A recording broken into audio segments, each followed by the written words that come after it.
just one budget line, the 1.14 billions that cannot be traced.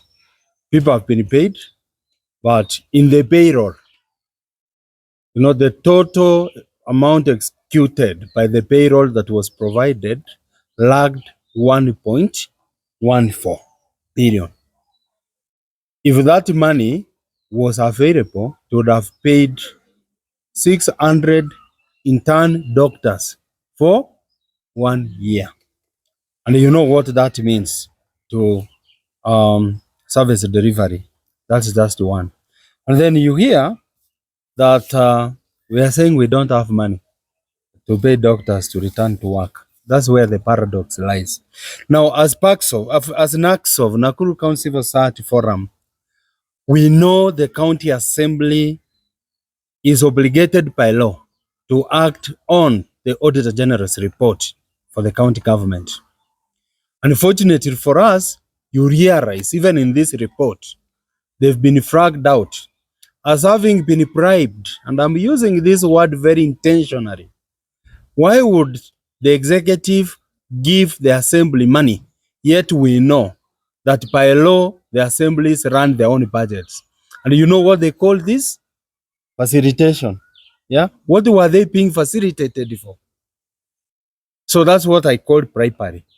So we really would want to call the county assembly first and foremost to come out clean on this. That's number one. And then to take action as per law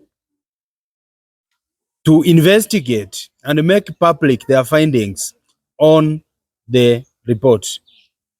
Further, we are demanding that the Ethics and Anti-Corruption Commission moves with speed to investigate possible fraud, abuse of office, dereliction of duty, fraud, and theft in the budget lines mentioned. We just looked at sections of the report. We have not done comprehensive analysis, but we picked this because they affect the taxpayers the most.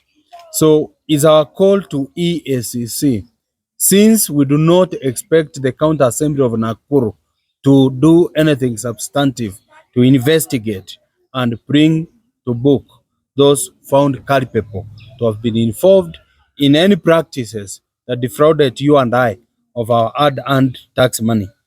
That the County Assembly and Executive, on their own volition, should come out and provide a public justification for expenditure. We are giving them this option because as NACSOF, we do appreciate how the audit process works. So they were given the first opportunity by the Auditor General to provide justification, to explain the findings, and they abdicated that responsibility. Actually, they did not. But we are giving them a second chance now that the report is published. Before we continue having the drama that we see, can the governor and the minister, the CCM member for Treasury, come out and give detail by detail explanation of what the Auditor General is saying? It's incumbent upon them. Indeed, it's their duty, it's their responsibility as government. And further to that, they need to enumerate the actions they wish to take to address the queries and as well the measures they intend to put in place to prevent malpractices from recurring in future. Of course, one of the things the Auditor General is speaking to is payment of private lawyers, quite a huge sum of money. It will be explained that this is a debt that has been rolled over, over time. And they came out, provide those details, put it down on paper, and explain how they are going to address it once and for all. We are calling upon the Senate Public Accounts Committee to demand for responses as quickly as possible. But you know what? This is a misnomer in by itself. If the Assembly were performing its duty, the Senate would come to lend the last resort.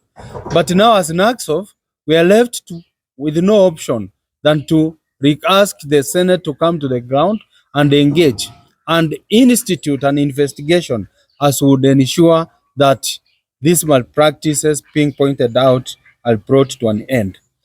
Considering the total queried amount and the entire implications on service delivery, NACSOV urges public oversight in institutions to move swiftly and initiate forensic investigation to determine the gravity of the issues that generate evidence for prosecution.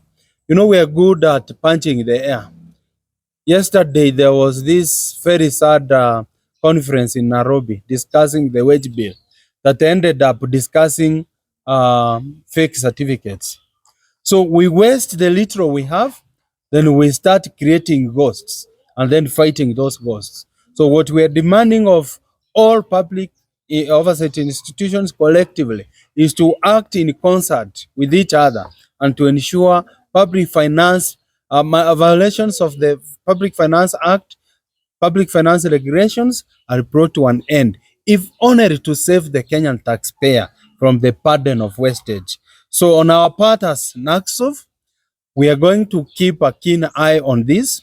We're going to follow up with the Public Accounts and Public Investments Committee of the County Assembly. Actually, when we are done with the complete analysis, we'll be having an engagement with them.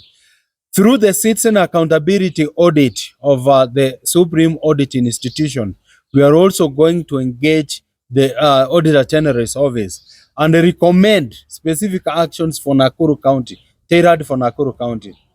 It's dawning on us that actually there is a deliberate scheme to steal from the public. Nakuru is now experiencing what we call budgeted corruption.